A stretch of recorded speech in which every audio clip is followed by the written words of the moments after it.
Thanks everyone for joining. I hope you are all doing well and safe there. Let me get into this session. So I'm Subramanian Ramanathan, like you can call me Subbu. I'm working as the Director of Solution Architecture and Delivery in Algebra. I've been working with Sitecore since 2011, and I've been working for like Cognizant and NGT Data in the past, and I moved to Algebra like a couple of years back, and I have exposure to like Sitefinity, Azure, AWS, and DevOps, and I've also worked with Selenium like, apart from Sitecore. And for the community, like I've contributed like a couple of modules, like which is the Microsoft Teams integration with Sitecore, which is built on top of SPE, and the other one is the Sitecore maintenance notification, like which is built on top of the browser service workers. Yeah, so you can give it a try. And I'll be reachable in Slack or LinkedIn or even Twitter, like, and I'll be happy to assist you, like, if you're facing any challenges with respect to like Azure, AWS, or DevOps, or even performance. So diving into the session. So the background and purpose of this module is that so we do have like the Sitecore production deployments, like following the scale topology, right? Like which is for the separate CM and CD instance. Like so because of this, the content authors like lack the ability to navigate from the CD to CM directly. Like if they are in a page like cd.com/about, they do not have the opportunity to go into the associated content directly in the CM in a single click. So they need to like, for instance, if they have a page like which is like a week within the content tree, and if it's part of a different language, and also if there are like hundreds of sites within the Sitecore, so then it's hard for them to like navigate to into the site and then the respective item, and then they need to like select the like appropriate language for it. So this tool helps them to like navigate to the appropriate site and appropriate content and appropriate language in a single click. So I hope like this will save a lot of time for those kind of authors. And this extension has the edit and experience editor, edit and content editor, and we can also like open in preview mode directly. And this also has the Horizon support. So nowadays, like a lot of content authors, they are asking for the Horizon support. So I have introduced that into this extension. And in Horizon, like we have like two more options, like which are pretty cool. Like we can preview in simulator, and we can also like see the insights, like for the past 7 days, like who all came into the site, like what is the bronze rate, like all of those. So I have plugged in that into this extension. And this extension also supports keyboard shortcuts, like these are the default keyboard shortcuts, but we can also configure them from the Chrome extension shortcuts option, which I'll be covering within the demo. So with respect to the extension support, so this supports multi-site, multilingual, and also this has been tested for XXA sites. And this also discovers the aliases or any redirect module stuff like which we have got. So yeah, we can dive into the demo. So I have got a VM running. So I have set up Docker in this, and I'm using the Lighthouse, like which has the multi-site and multi-language, like so I thought it would be helpful for the demo. So this is one of the pages within this Lighthouse demo, and this is inside French, inside the French part of the content tree. So what I'll do is like let me go ahead and install this extension.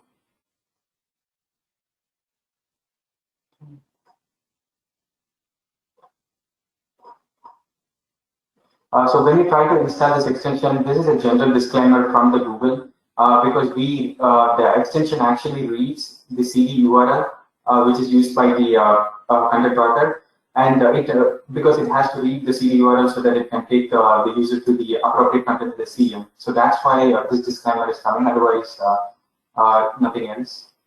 So I'm adding this extension. And this disclaimer you will see for almost all of the Chrome extensions, because all the Chrome extension has to read what site the user is in. So that's the general disclaimer. And once I've installed, I'm reloading this page, and I see this option like when I right click, and here we can see the edit and experience editor option. And on click of it, it will ask what domain the content author has to be redirected to. So it's asking for the CM domain. So I'll type in the domain here.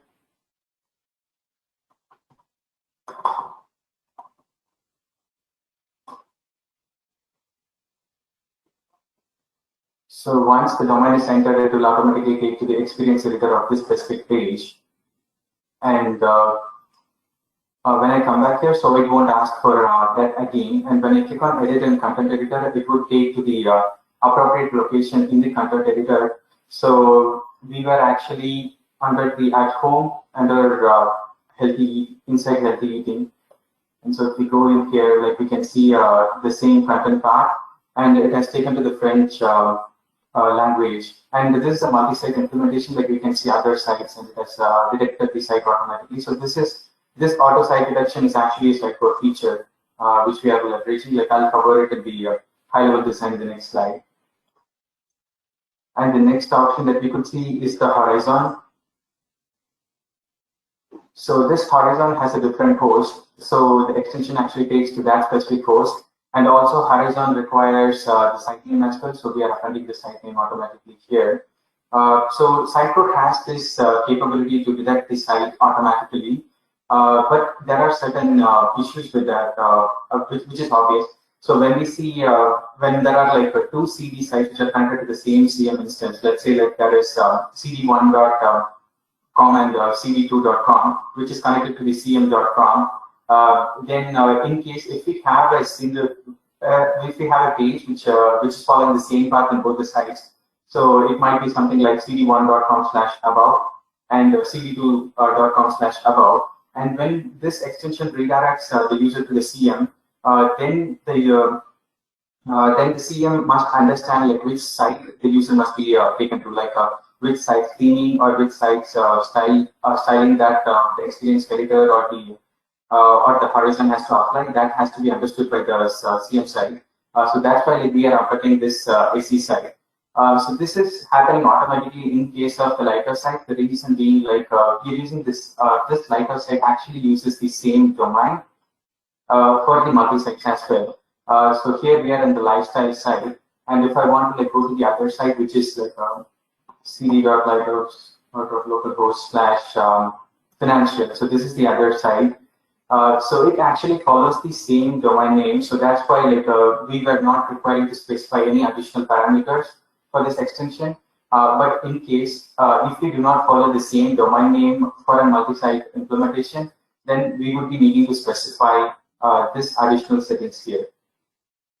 So we need to specify this sc_site query string. Like we can actually grab this from the site config or from the preview site URL. Because the content author doesn't have access to the site config mostly, so I have included that option as well. So this should be pretty easy. So we can actually go to the content editor. So when we click on any item under a specific site, and when we go to this publish tab, and when we click on preview, so we can actually grab this AC site from here, and this has to be specified for that specific site. In case if the domain is different, so that Sitecore's auto resolving, like, will be able to understand this part. Any questions so far?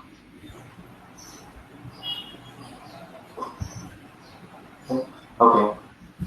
So the next one is the view page insights. Like when we click on this option, so inside the horizon, like we have this option to like take like a showcase like who all visited the site, and like how many users visited the site, what is the time spent on the page, and what is the bounce rate for this page. And so these are like little cool insights like which we can get from this horizon. So it is available in the single click right now. And also like we can open it in simulator.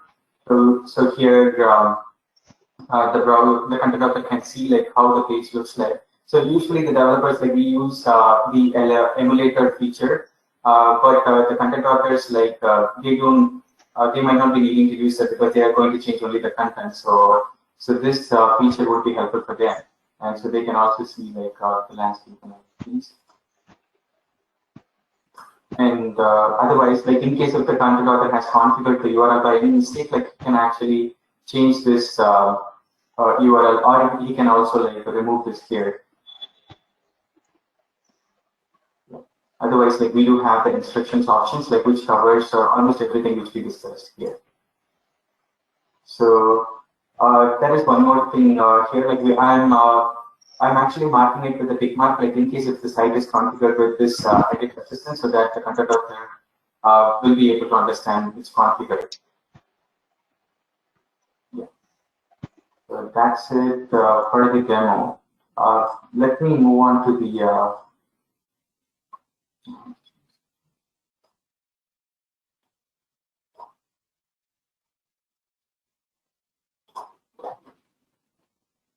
the high-level design of it. So this is the design that we are following. So when the user or the content author requests the CD URL, this extension runs in the background like any other Chrome extension, and it will add all of these right-click options like the edit and experience editor and all the options like which we have seen. And apart from that, it is also invoking the CM preview URL.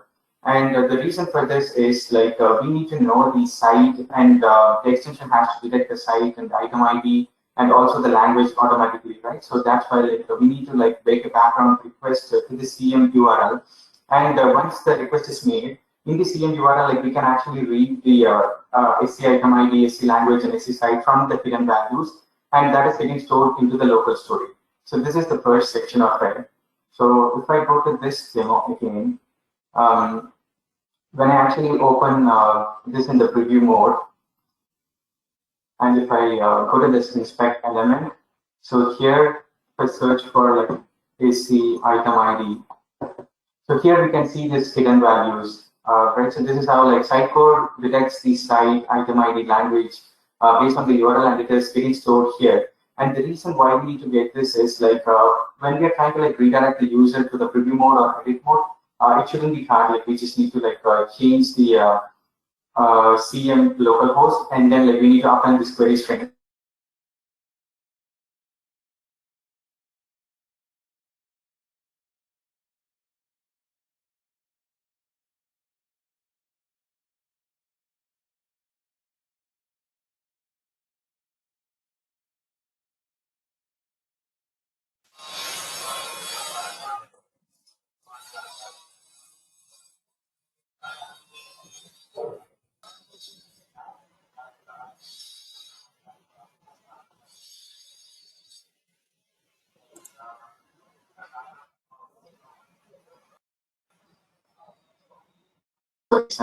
So where we will actually specify what is the background HTML that has to run, like the background meaning like this will be a starting point for the extension. So whenever someone requests any URL, so what the Chrome extension has to do will be configured here in this background.html. And the other piece is the options. So when the user is trying to like click on the icon, which we actually have it for the extension here. So what it has to do will be part of this. So when I select here, like it is actually describing the instructions, right? So that is part of that options. And,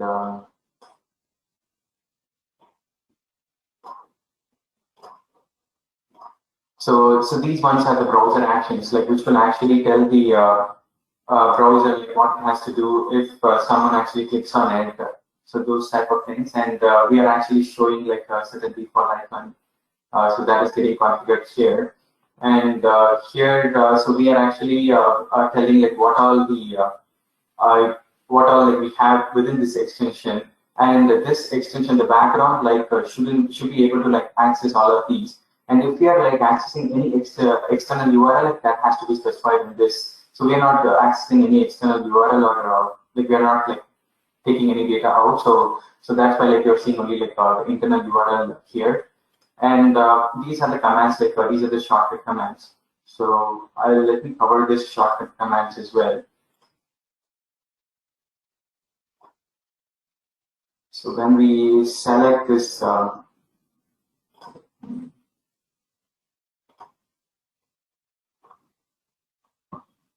okay. So I actually installed an extension like which would show like which keyboard shortcut which I click, but that doesn't seem to work as expected.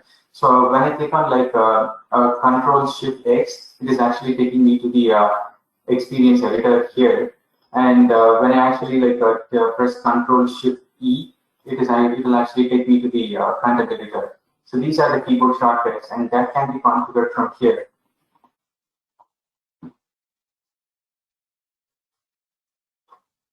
So as you can see, like the content author can actually change these. Like you can click on this edit icon, and you can configure this shortcut like based on what you would like to have. And this Chrome extension, like almost all the Chrome extensions have a limit of only 4 keyboard shortcuts. So that's why like I picked the commonly used ones here. And otherwise, like so this is the starting point for the extension, which is the manifest.json. And this background.html, like here you can see the background.js, which is we are just calling only the JS. Like we are not editing anything on the HTML, so that's why like we are seeing only the JS here. And here this background JS, like I've configured things as modules so that like it will be easy for future extensions. Like I'm thinking of like adding a few more options for the content author, like if they have any site code form on the page, or if there is an image, like the Chrome extension can also detect the DOM element, and the content author can be taken to the specific form or the media library media file. So that's why like I've configured this as module so that it will be easy for me to like extend in future. And the other piece here is like these are like the Chrome actions. Like when someone updates the tab, like when someone like refreshes, or like when someone is trying to like open a new tab, like we are calling this update extension. So here is where we are actually trying to make those local storage stuff like which we discussed in the previous slide. And otherwise, like this is pretty much it. So when the extension is updated, like we are just sending a notification that this extension is updated, so that the content author will know like there is some new feature added. So he will just try to like read that part. And otherwise, so the so I've got like 2 modules. Like one is quick edit, and which actually introduces the context menu options. And apart from that, like it takes care of like preparing the URL based on what we discussed in the previous slide. So here is how like the edit URL is formed, and the horizon URL and all of these. As you can see, like based on like what the user is trying to select, like we are actually taking them to the right option. And so I've tried to follow like the clean code principles, like which I've learned as much as I can. So I hope like you will be able to like understand by reading the names of it. And feel free to like share if you come across anything like that should be part of this module. And if you would like to like extend or like add any feature, like feel free to share a pull request, and I'll get that reviewed and plug that in. And this is the site manager, like where we are actually reading the sites, because like the content author can actually like have multiple sites configured for in his browser. Like he might be working on a staging URL, and he might be working on a prompt URL, and even a multi-site. So all of those are getting like stored in the local storage as objects, so that it will be easy while reading it in the code. And otherwise, I just have these images. Nothing else here.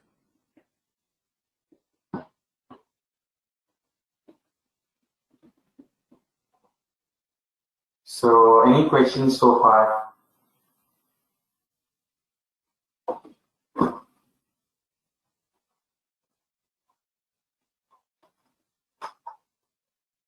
I guess no one has any questions. Okay. So I recommend you to like try this module, and also recommend to your content authors. Like if you face any challenges, like please feel free to report any issue in the GitHub. And also I'll paste my Twitter and Slack ID links here in the chat window.